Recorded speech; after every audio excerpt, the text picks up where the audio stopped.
هلا نطبخ جوانح مطفية بحامض وكزبرة وتوم. المكونات: جوانح الدجاج، طحين، نشا، بيكنج باودر، توم مهروس، كزبرة مفرومة، وبهارات، ملح وحامض. يلا نبلش بالتحضير. ننقع أجنحة الدجاج بملح، حامض وخل أبيض ومنتركن لمدة 10 دقايق. هلأ بدنا نقطع كل كمية الجوانح. منقطع الجانح من عند المفصل، كل جانح بيطلع 3 أقسام.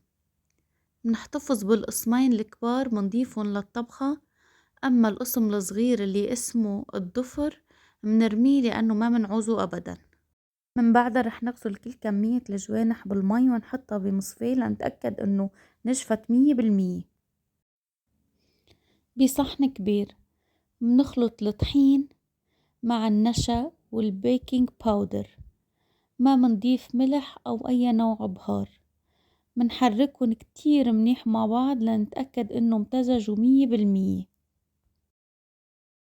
وهلأ بجاط كبير منفضي كل كمية الجوانح، منضيف عليها الملح والبهار كله، ما منضيف أبدا زيت لأنه رح نقليهم. منحركن كتير كتير منيح لنتأكد أنه البهار تغلغل بكل الحبات وغلفها مزبوط. وبس نخلص تتبيل منتركها منقوعة لمدة 10 دقايق قبل ما نبلش بالمرحلة الجاي. وهلأ رح نلد حبات الجوانح بخلطة الطحين والنشا اللي عملناها. نتأكد أنه كل حبة تغلفت منيح، منشيلها من الطحين مندقها ونبلش بالحبة التاني.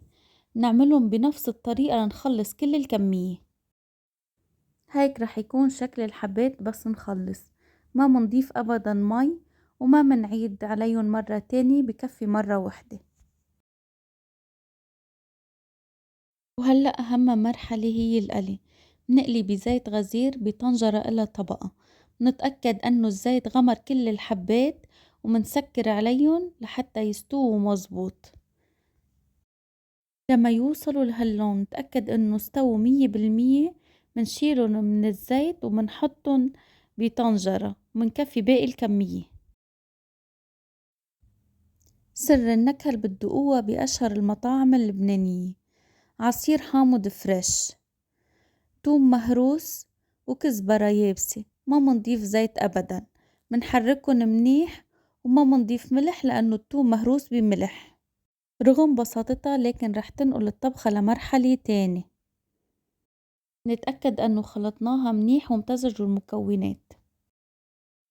مباشرة قبل التقديم منزيد 3/4 كمية الخلطة فوق الجوانح. أبدا ما منحركهم بمعلقة، مننسفهم تنسيف بهالطريقة لحتى الصوص يتغلغل بكل الحبات. لنجهز صحن التقديم رح نحط باقي الصوص بصحن صغير، نصفصف حبات الجوانح ونقدمها مع بطاطا مقلية ونزينها بشرحات البندورة. هاي هو الشكل النهائي للطبق، من أطيب وألذ المزات اللبنانية اللي بتتقدم بأفخم المطاعم. إذا عجبكن لايك وفولو وسبسكرايب وشاركوه مع الناس اللي بتحبون. باي باي.